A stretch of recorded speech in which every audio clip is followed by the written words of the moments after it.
शिवसेनेचा वर्धापन दिन मुंबई येथे उत्साहात साजरा करण्यात आला। महाराष्ट्राचे मुख्यमंत्री लोकनाथ एकनाथ शिंदे यांनी संपूर्ण शिवसैनिकांना वर्धापन दिनाच्या शुभेच्छा दिल्या। काय म्हणाले मुख्यमंत्री एकनाथ शिंदे ते आता आपण पाहू।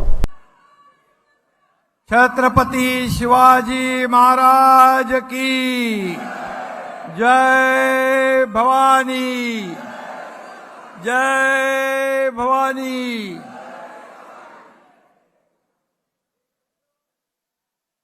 हिंदू हृदय सम्राट बाळासाहेब ठाकरे यांचा, धर्मवीर आनंद दिघे साहेबांचा आणि तुमच्या सगळ्यांचा, कारण आपण 7 जागा जिंकलोय ना, त्यामुळे तुमच्या सगळ्यांचं अभिनंदन।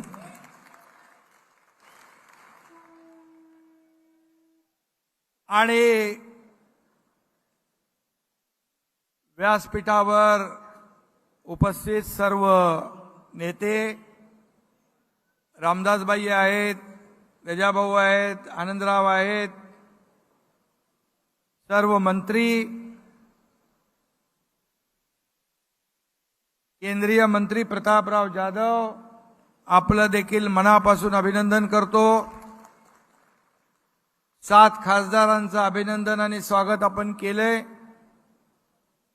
सर्व खासदार, आमदार, आपले सर्व नेते, उपनेते, जिल्ह्याचे प्रमुख, व्यासपीठावरील सर्व सन्माननीय मान्यवर, उपसभापती आपल्या नीलमताई आहेत, महिला आघाडी आणि हे संपूर्ण सभागृह खचाखच भरलंय, कुठे मुंगी शिरायला जागा नाही। हा भगवा सागर इथे आपल्याला पाहायला मिळतोय। आणि जमलेले सर्व शिवसैनिक बांधव, भगिनी, माता आणि पत्रकार मित्रांनो, बाळासाहेबांनी स्थापन केलेल्या शिवसेनेचा आज 58वा वर्धापन दिन आहे। मराठी माणसाच्या न्याय हक्कासाठी शिवसेना प्रमुखांनी खऱ्या अर्थाने शिवसेना सुरू केली, स्थापन केली, त्याचा 58वा वाढदिवस। खरं म्हणजे या वर्धापन दिनाच्या निमित्ताने आपल्याला मी शुभेच्छा देत असताना माझ्या मनामध्ये एक वेगळी भावना, वेगळा आनंद आहे। कारण खऱ्या अर्थाने 1966 साली आज शिवसेना त्या काळी बाळासाहेबांनी स्थापन केली आणि खऱ्या अर्थाने मग मराठी माणूस, त्याला न्याय हक्क, त्याला नोकऱ्या, हे सगळं करत असताना शिवसेनेची व्यापक भूमिका वाढत गेली। शिवसेना पूर्ण देशभरामध्ये आपली एका हिंदुत्वाचा पुरस्कार आणि गौरव करणारी संघटना म्हणून लोकप्रिय झाली। आणि आज शिवसेना वर्धापन दिन आहे। शिवसेना वाढली ठाण्यात, शिवसेना वाढली कोकणात, शिवसेना वाढली संभाजीनगरमध्ये, शिवसेना वाढली महाराष्ट्रामध्ये। आणि हे सर्व शिवसेनेचे बालेकिल्ले आहेत। आणि आपण हे बालेकिल्ले आज अबाधित राखले। कोणी म्हणाला ठाणे पडेल, कल्याण पडेल, महाराष्ट्रामध्ये आज आपण पाहिलं ठाणे, कल्याण 2-2 लाखापेक्षा जास्तीच्या मताधिक्याने आपण जिंकलं।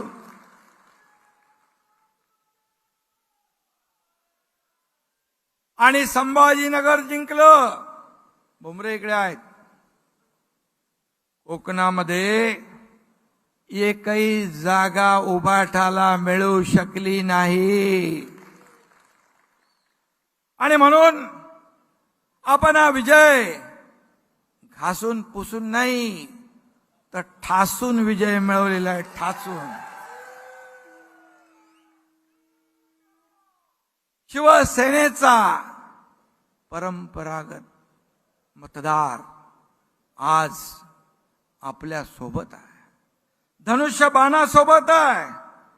आणि शिवसेनेच्या हक्काच्या मतदारांनी आपल्या शिवसेनेवर विश्वास ठेवलाय.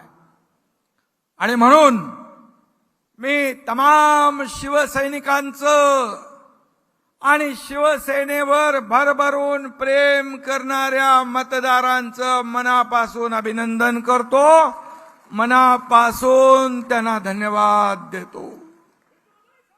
आणि त्यांच्या समोर मी नम्रपणे नतमस्तक होतो. आज काँग्रेसच्या दावणीला बांधलेली शिवसेना सोडवण्यासाठी, बाळासाहेबांचे विचार जपण्यासाठी 2 वर्षापूर्वी आपण उठाव केला. मगाशी आपल्या वाघमारे ताईंनी सांगितलं, मी सगळ्यांची भाषणं ऐकत होतो येताना गाडीमध्ये. वंशे साहेब कुठे आहेत? गुलाबरावचं इथंच ऐकलं, बोरणारेंचंही ऐकलं. आणि म्हणून 2 वर्षापूर्वी जे आपण उठाव केला तो खऱ्या अर्थाने आज या निवडणुकीमध्ये त्याच्यावर जनतेने शिक्कामोर्तब करून दाखवलं. आणि आज आपण घेतलेला निर्णय कसा योग्य होता या निवडणुकीमध्ये आपण पाहिलं. आणि दाखवलेला जो मतदारांनी विश्वास आहे त्याला हा एकनाथ शिंदे तडा जाऊ देणार नाही, हा शब्द मी या ठिकाणी द्यायला आलो. आज बाळासाहेब असते तर काय म्हणाले असते? जमलेल्या माझ्या तमाम हिंदू बांधव भगिनी आणि मातांनो, आज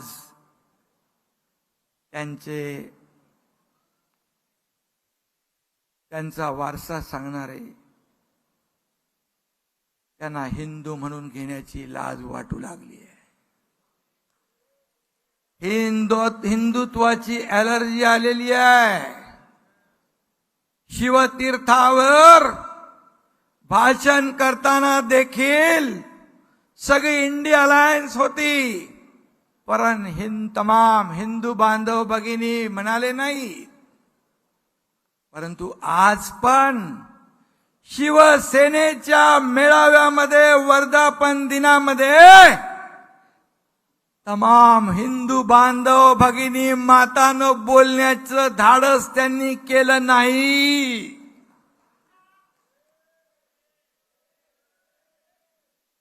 कसलं हिंदुत्व आहे तुमचं? कुठं गेलं हिंदुत्व? अरे बाळासाहेबांचं नाव घेण्याचा अधिकार देखील तुम्हाला राहिलेला नाही. बाळासाहेबांचा फोटो लावून तुम्हाला मत मागण्याचा देखील नैतिक अधिकार राहिलेला नाही. गर्व से कहो हम हिंदू है ही गर्जना बाळासाहेबांनी संपूर्ण देशात घुमली, गाजवली. आणि मी हिंदू आहे, मी हिंदू आहे, मी हिंदू आहे. आमचं हिंदुत्व असं आहे, आमचं हिंदुत्व आहे. कुठं गेलं हिंदुत्व?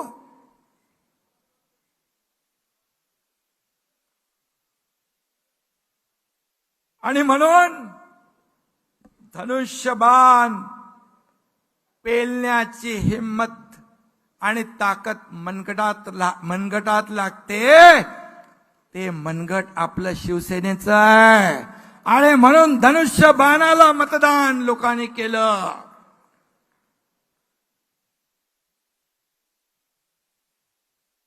आणि एवढी कसली लाचारी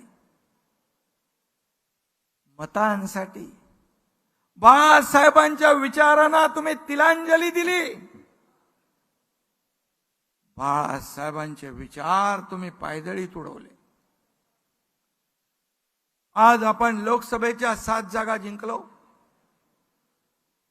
रामदासभाई, आपण आणखी 3-4 जागा नक्की जिंकलो असतो. या जागा 5 जागा माझा विश्वास होता, आत्मविश्वास होता. पण आपण का जागा हारलो ते आपल्या सगळ्यांना माहित आहे. मी त्याच्यामध्ये जाऊ इच्छित नाही. तुम्ही गेलात, आता आपली महायुती अधिक मजबूत करायची आहे. मागचं सगळं विसरून ही महायुती ताकदीने आपल्याला पुढे न्यायची आहे. कारण या महायुतीमध्ये मी या राज्याचा मुख्यमंत्री आहे, त्यामुळे माझी जबाबदारी सगळ्यात जास्त आहे. आणि म्हणून ती जबाबदारी मी प्रामाणिकपणे आपल्या सगळ्यांच्या साथीने आणि साक्षीने पार पाडेन असा विश्वास मी आपल्याला या ठिकाणी.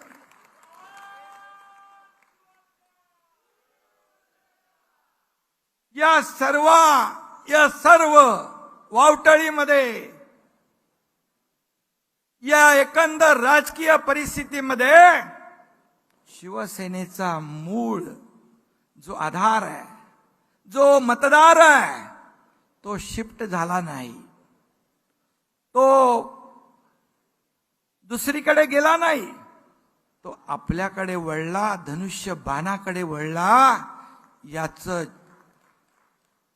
उदाहरण शिवसेनेच्या 19% मतदार होते. शिवसेनेचे बांधवांनो आणि भगिनींनो, शिवसेनेचे 19% मूळ मतदार, त्यापैकी 14.5% मतदार या आपल्या बाळासाहेबांच्या विचारांच्या शिवसेनेकडे आले. आणि 4.5% मतं तिकडे राहिली. आता या निवडणुकीत त्यांनाही कळलंय. आणि मग इतर मतं कशी आली, कुठून आली, कसे उमेदवार जिंकले, हे तमाम महाराष्ट्राला माहित आहे. आणि म्हणून मी एवढंच सांगतो, ही तात्पुरती आलेली सूज आहे. सूज येते ना, सूज उतरते पण ना काही दिवसांनी. आणि म्हणून एकनाथ शिंदे संपणार, शिवसेना संपणार असं काही जण बरळत होते. पण या राज्यातल्या मतदारांनी त्यांचे दात कुठे घातले? घशात. त्यांचे दात घासले घशात. हा एकनाथ शिंदे संपणार नाही. हा एकनाथ शिंदे संपला नाही. हा एकनाथ शिंदे जिंकला तुमच्या साथीने, माझ्या या व्यासपीठावरच्या सहकार्यांच्या आणि तमाम महाराष्ट्रातल्या शिवसैनिकांच्या साथीने हा एकनाथ शिंदे जिंकला आणि यापुढे देखील जिंकत राहील.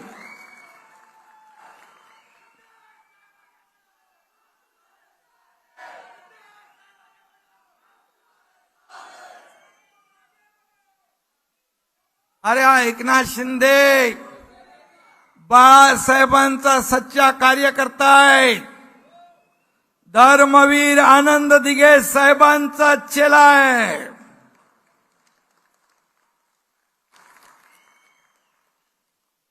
आणि तुमचं आणि या महाराष्ट्रातल्या जनतेचं प्रेम माझ्यावर आहे.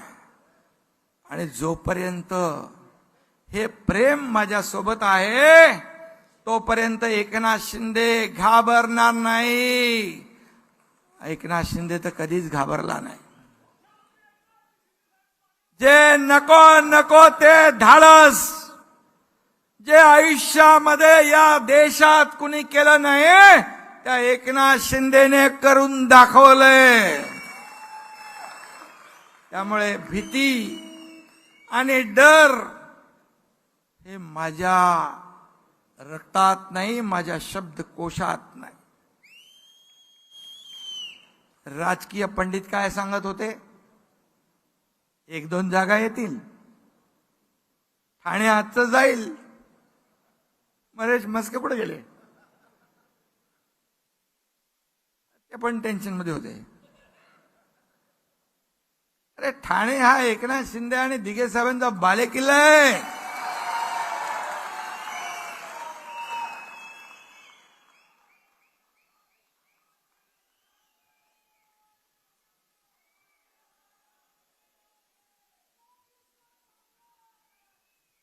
अरे बाबा असं नाही करायचं. आता आणि म्हणून ठाणे कल्याणमध्ये तर मी गेलोच नाही. एकदा फक्त गेलो. अरे बाबा मला एकदा येऊ दे. श्रीकांत म्हणतो तुम्ही बाकी सगळ्या मतदारसंघात फिरा, इकडे मी बघतो.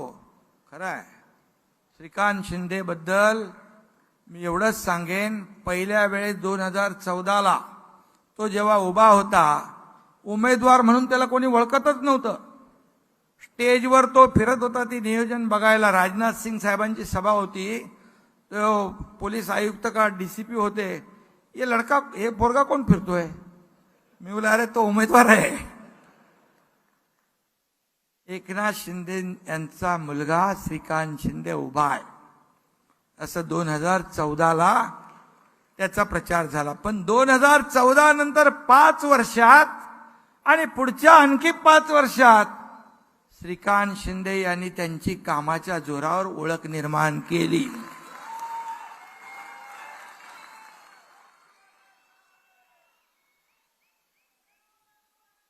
आणि म्हणून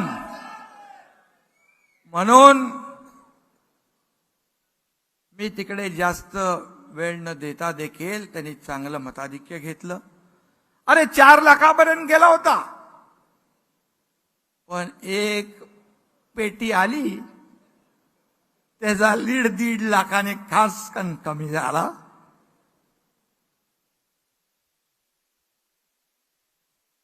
आणि म्हणून मी मगाशी जे म्हणालो, कोकणात उबाटा साप, ठाणे कल्याण पालघर संभाजीनगर सगळं साप.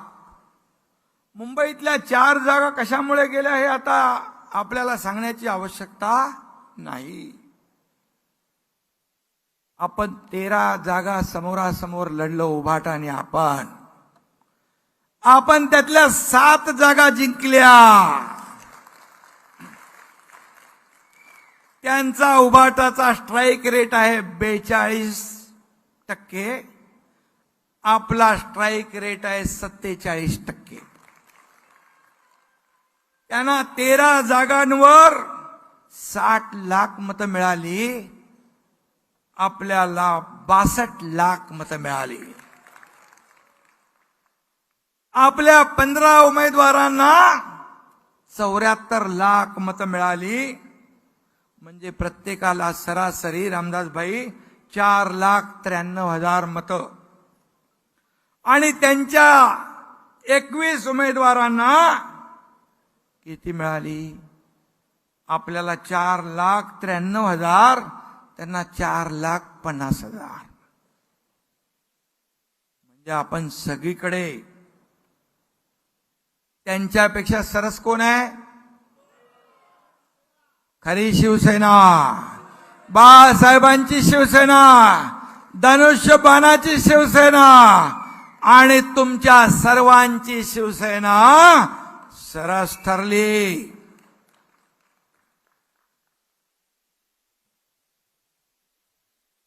आणि त्यामुळे कोण जिंकलं आणि कोण हरलं हे स्पष्ट आहे. खरी शिवसेना कुणाची आहे याचा निकाल या निवडणुकीमध्ये जनतेनेच दिलेला आहे. आता आपण जनतेच्या कोर्टात गेलो होतो. तुम्हाला मी आठवण करून देतो, यापूर्वी झालेल्या ग्रामपंचायतीच्या निवडणुकीमध्ये आपल्याला लोकांनी ट्रेलर दाखवला होता. सगळ्यात जास्त जागा महायुतीच्या निवडून आल्या आणि आपल्या जागा शिवसेनेच्या 2200 आल्या होते. सरपंच 2200 आणि उभाटा तेव्हा किती नंबरला गेला ते माहीतच नाही पडलं. 5व्या का 6व्या? 7व्या. तुम्ही अजून एक नंबर पुढे. त्यामुळे आता खरी शिवसेना आणि दुसरं मी सांगत नाही कोण आहे हे सांगण्याची आवश्यकता नाही. आणि म्हणून वर्धापन दिन साजरा करण्याचा अधिकार हा तुमचा आणि आमचाच आहे. आता त्यांना दुसरं काहीतरी नाव ठेवायला पाहिजे. काय उभाटा आहे वाटतं, उठा बसा संघटना. काँग्रेस 328 जागा लढवून फक्त 99 जागा जिंकले. काटावर पण पास नाही झाले.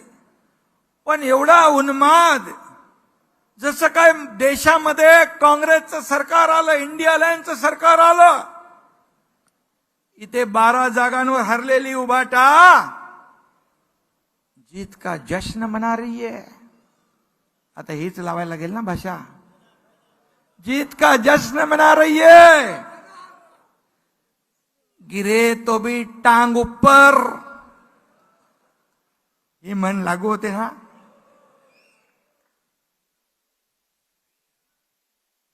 ते जाऊ दे, ते रामदास भाई बोलतील.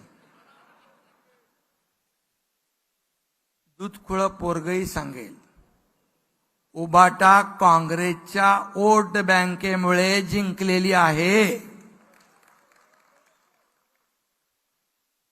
आणि त्या वोट बँकेने त्यांना तारलंय. अरे 21-22 जागा लढून 9 जागा आल्या. आणि म्हणून सत्तेसाठी विचार, बाळासाहेबांचे विचार सोडणारे, त्यांना काय म्हणायचं, विचार सोडणारे हे लाचार. आणि काँग्रेसला गाडण्याची भाषा नेहमी बाळासाहेब करायचे. या काँग्रेसने बाळासाहेबांच्या मतदानाचा अधिकार काढून घेतला होता. याच काँग्रेसला मतदान करताना उभाटाचे हात थरथरले कसे नाहीत.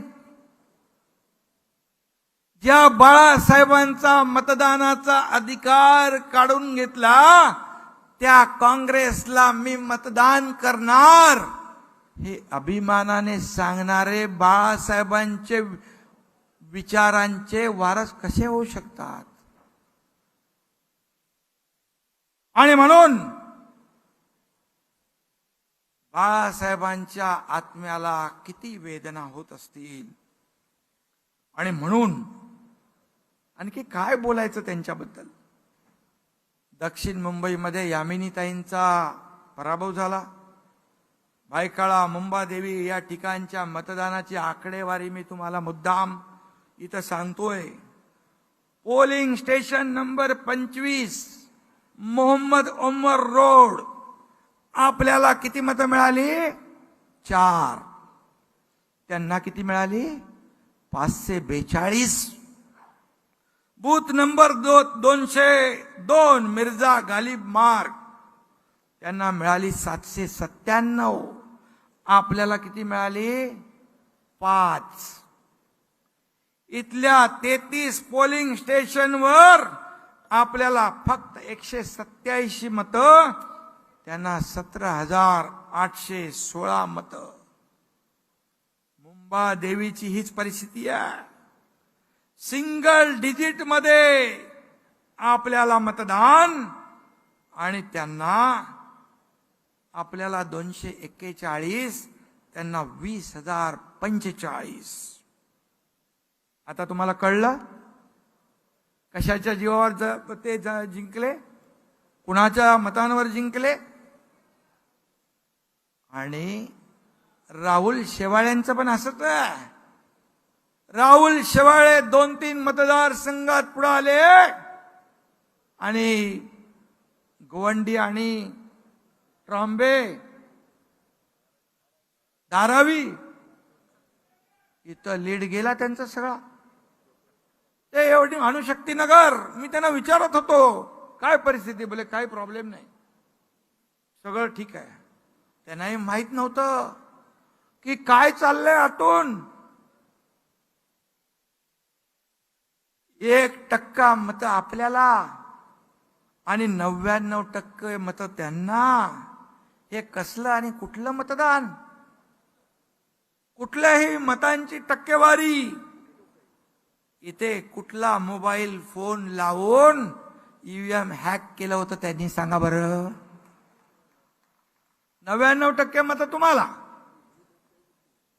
ही लोकशाही कुठली? मग आम्ही घ्यायचं का ईव्हीएम वर संशय? तुम्ही कुठला ओटीपी टाकून ईव्हीएम हॅक केला होता ते?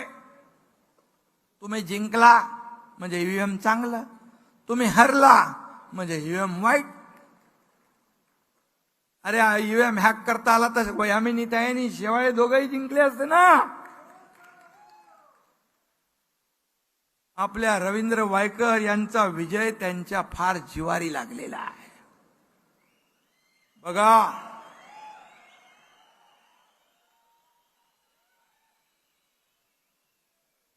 मी तुम्हाला सांगतो, हा एकनाथ शिंदे कधी आयुष्यात खोटा बोलला नाही. जिंकलो तर जिंकलो, हरलो तर हरलो. पण आम्ही जिंकलेला असताना, रवींद्र वायकर यांना हरवण्याचं काम करत असताना मी एकनाथ शिंदे का डोळे फक्त बघत राहू? मी डोळे बंद करून?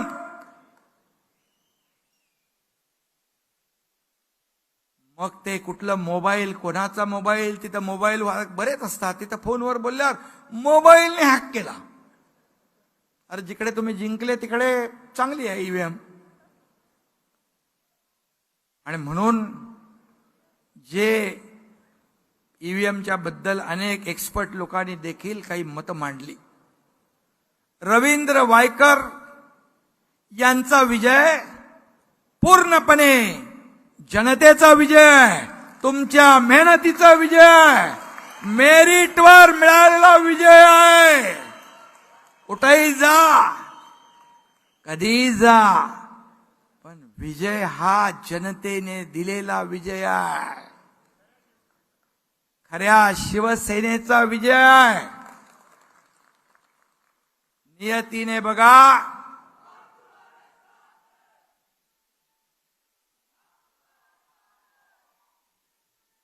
त्यांचे पण माझ्याबद्दल काही वेगळी मतं होती, मलाही त्यांच्याबद्दल काही वेगळी मतं होती. पण हे कोण करत होतं?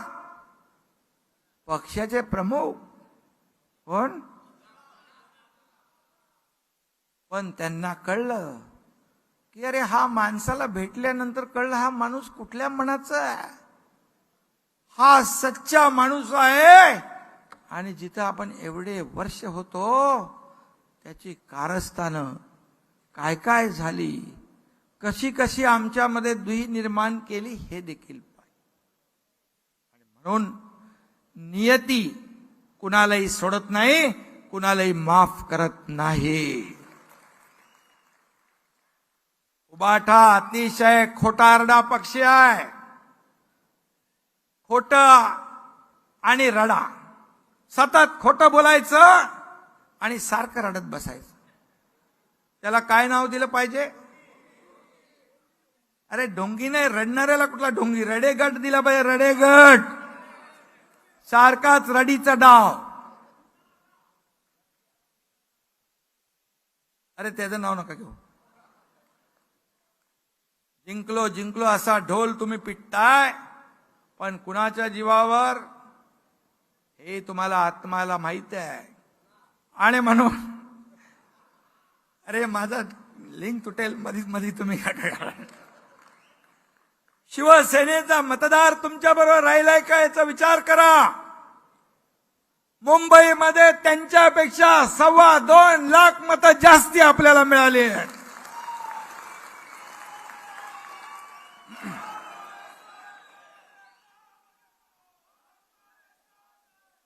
उबाटाच्या मिरवणुका आपण पाहिल्या. उबाटाच्या मिरवणुका पाहिल्या का? निवडणूक प्रचारात झेंडे बघितले. पाकिस्तानचे हिरवे झेंडे फडकत होते. भगव्या झेंड्यावर हिरव्या झेंड्याने वार करत होते. हा व्हिडिओ मी बघितलाय. तुम्ही बघितलाय? बघून घ्या. लाज नाही वाटली? मतांसाठी किती लाचार व्हाल, किती लाचारी पत्कराल. हिंदू धर्माच्या छत्रपती शिवरायांच्या पवित्र भगव्याची एवढी अवहेलना कधी पाहिली होती?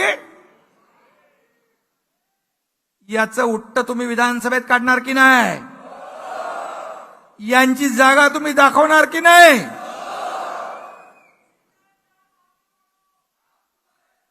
इक्बाल मुसा सारखे दुश्मन, या देशाचे बॉम्बस्फोट मधले आरोपी यांच्या प्रचारात होते.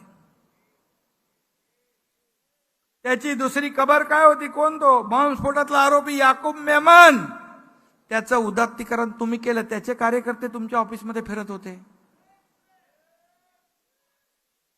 मतांसाठी पाकिस्तानच्या कसाबला तुम्ही डोक्यावर घेतलं आणि तुम्ही म्हणू लागलात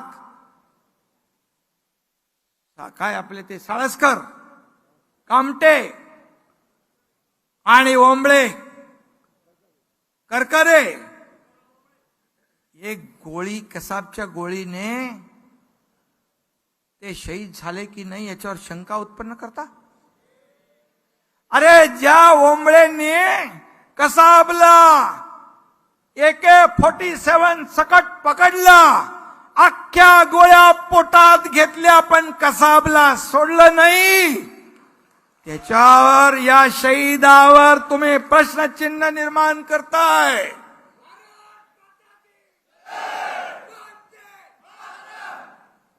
आणि म्हणून कुठं फेडणारे पाप? हे जनता इथंच आहे.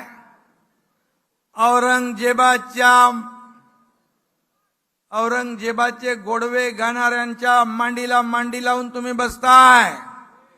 ज्या छत्रपती धर्मवीर संभाजी महाराजांना हलाल करून मारलं, डोळे काढले, अंगाची सालटी सोडली, गरम शिगांचा वापर केला, जीभ छाटली, त्या औरंगजेब त्याची वाहवा करणाऱ्यांच्या बरोबर बसता.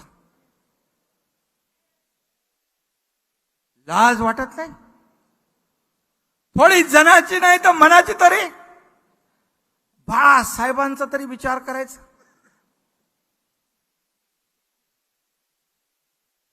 मगाशी पोंक्षेंचं मी भाषण ऐकत होतो. त्यांनी याचा उल्लेख केला. मत मिळवण्यासाठी कुठून फतवे निघाले हे पण सगळ्यांना माहित आहे. आणि आता ओवेसी पेक्षा आता उबाटाच आपला मसिया यांना वाटू लागलाय. हा मेळावा कुठं होतोय? वरळीमध्ये. या वरळीमध्ये कुणाला किती मतं पडली तुम्हाला माहित आहेत? अरे इथे उबाटा जेमतेम 6,000चा लीड घेतलाय. फक्त जेमतेम. काही म्हणत होते इथे आम्ही 50,000चा लीड देणार. कुठं गेले राजीनामे देणारे? इथून लढतो, तिथून लढतो, ह्याला पाडतो, त्याला पाडतो. आता कसे जिंकणार?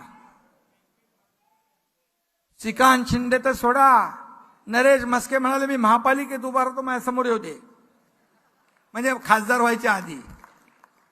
आता कसे जिंकणार? तुम्हाला भेंडी बाजार सारखा मतदारसंघ शोधावा लागेल.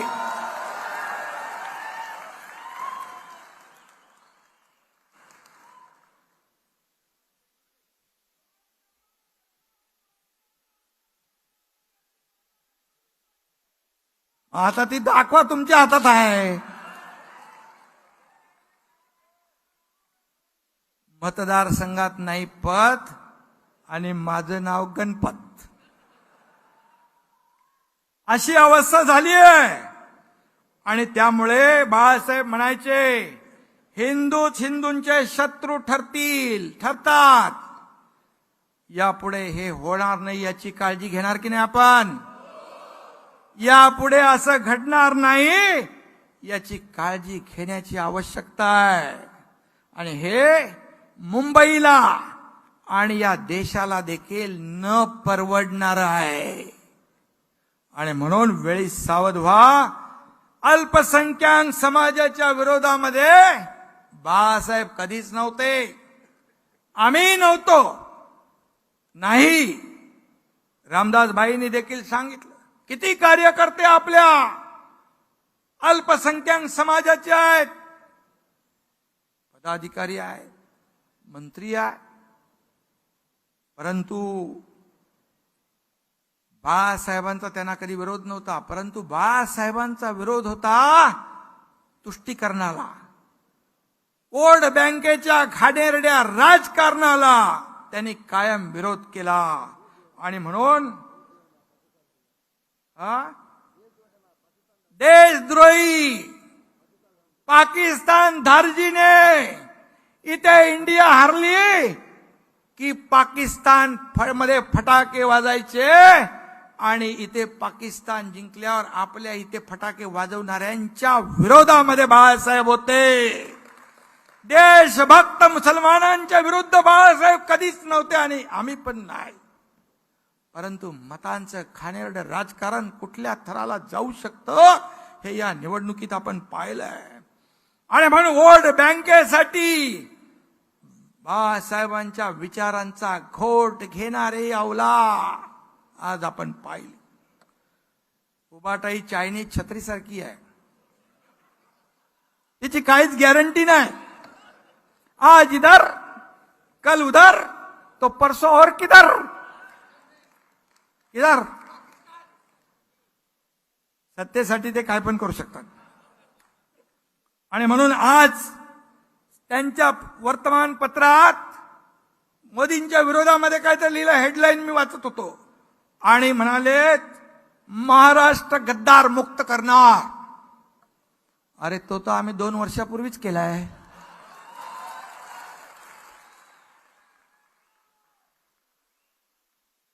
दोन वर्षापूर्वीच केला ना. अरे शिवसेना भाजप युतीची सरकार यायला पाहिजे. कोणाचं आलं? बाळासाहेबाचं आणि मोदी साहेबाचा फोटो लावून मतं मागितली, हिंदुत्वाचा प्रचार केला. या जनतेला वाटलं महाराष्ट्रातल्या शिवसेना भाजपचं सरकार येईल. आलं कुणाचं? मग बाळासाहेबांच्या विचारांची गद्दारी कोणी केली? महाराष्ट्रातल्या जनतेच्या विश्वासाला तडा कोणी दिला? मग गद्दार कोण? मग 2022ला मी केलं ते बरोबर केलं?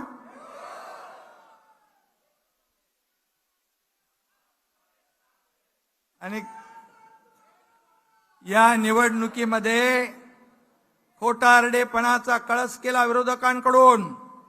खोटं नॅरेटिव्ह पसरवलं. संविधान बदलणार, संविधान बदलणार, आरक्षण जाणार, आरक्षण जाणार. अल्पसंख्याक समाजासह दलित समाज, आदिवासी समाज या सगळ्या समाजामध्ये भीतीचं वातावरण निर्माण केलं. रामदासभाई मगाशी म्हणाले, बॅग घेऊन आपल्याला तालुक्यावर आपल्याला जायला पाहिजे, गावागावावर जायला पाहिजे. हे खरं आहे.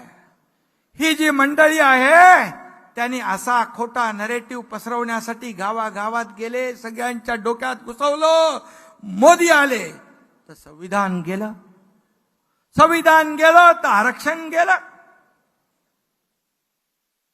आणि म्हणून लोकांची सेवा करताना तो चांगला दिसतो, हे लक्षात ठेवा. नाही तर वर्क फ्रॉम होम नको, आपल्याला होम टू होम जायचंय. आणि म्हणून मतदार मतदार यादीत नावं कमी झालेली आहे, ती शोधा लगेच ताबडतोब. ती नावं टाकून द्या. काही लोकांनी फोटो दिले नाही म्हणून नावं कापलेली आहेत, ती नावं पुन्हा नोंदवा. नवीन मतदार नोंदणीची मोहीम सुरू आहे, त्याच्यात आपण लक्ष द्या.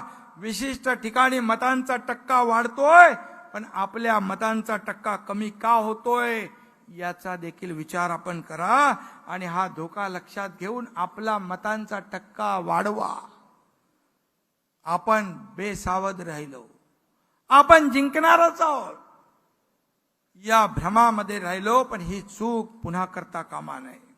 आणि म्हणून मतदार संघ न्याय आपण कुठे कमी पडलो, आपण कुठे चुकलो याचं आत्मपरीक्षण करा, अभ्यास करा आणि त्यानुसार आत्ताच आपल्याला स्ट्रॅटेजी ठरवण्याची आवश्यकता आहे. मला आता रामदासबाई मगाशी मलाही बोलले आणि जाहीर भाषणातही बोलले. आणि म्हणून 2 वर्षात आपल्या सरकारने केलेली कामं लोकांपर्यंत पोचवा. 10 वर्षात मोदीजींनी केलेली कामं लोकांपर्यंत पोचवा. विरोधकांच्या खोट्या प्रचाराची दुर्गंधी ताबडतोब पसरते. आपल्या विकासाचा सुगंध आणि आपल्या विकासाची कामं तुम्हालाच पोचवावी लागतील, आपल्यालाच पोचवावी लागतील, दुसरा कोणी येणार नाही. आज आषाढीच्यावर टीका करतायत. आपण योजना केली, स्वागत करायचं सोडून त्याच्यावर टीका करतायत. आणि म्हणून खोटं बोला पण रेटून बोला. ही गोबेलचे बाप रोज सकाळी उठतात आणि खोटं बोलतात, यांचं खंडन केलं पाहिजे. आपण वस्तुस्थिती लोकांसमोर आणली पाहिजे. हे असं नाही, हे असं आहे, तरच विधानसभेत आपण मोठ्या प्रमाणामध्ये यश मिळवू शकतो. त्यांचा खोटारडेपणा खोडून काढा. आणि म्हणून मी आपल्याला एवढंच सांगतो, जंग जंग पछाडलं, मोदी द्वेषाने सगळे एकत्र आले. काय झालं? मोदी हटाव, मोदी हटाव, मोदी हटाव. मोदी तो हटाने, मोदी हटाव हटाव म्हणणारे मोदी हटाने वाले तो हट गए, मोदी जी तो बैठ गए. अब क्या करेंगे? आणि म्हणून मोदींना तुम्ही रोखू शकले नाही. काही लोक म्हणाले तडीपार करा, पण तुम्हाला सत्तेपासून या देशातल्या जनतेने तडीपार केलंय हे विसरू नका. आणि म्हणून हे डबल इंजिनचं सरकार आहे. 2 वर्षात डबल इंजिन सरकारने काम केले. आता केंद्रात एनडीएचं सरकार आहे आणि राज्यामध्ये देखील आपलं महायुतीचं सरकार आल्याशिवाय राहणार नाही. काळ्या दगडावरची भगवी रेघ आहे. पुढच्या 5 वर्षात या विकासाला बुलेटचं इंजिन लागल्याशिवाय राहणार नाही. या वेगाने आपण काम करू. आणि म्हणून एवढंच सांगतो, यांना आता थोडा काहीतरी जमाल घोटा द्यायला पाहिजे की नाही.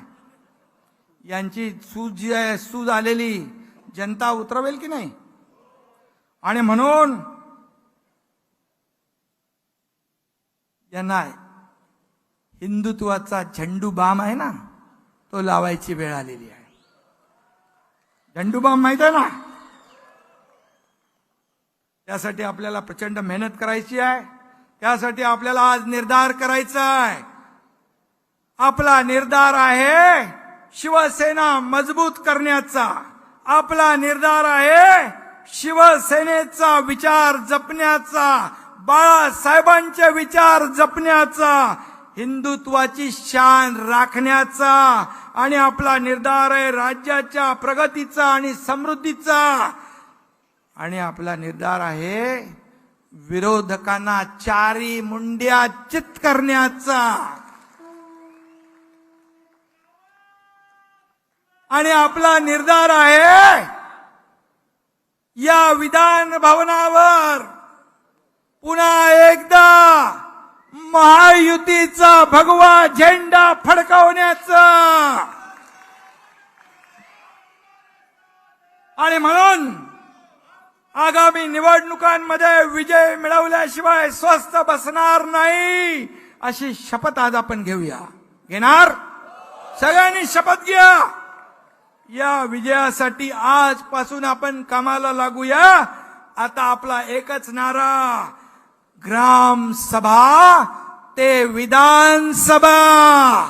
धन्यवाद. जय हिंद, जय महाराष्ट्र. साहेबांना विनंती. लोकदर्शन मराठी चॅनलला सबस्क्राईब करा, बेल बटनला क्लिक करा व लाईक करायला विसरू नका.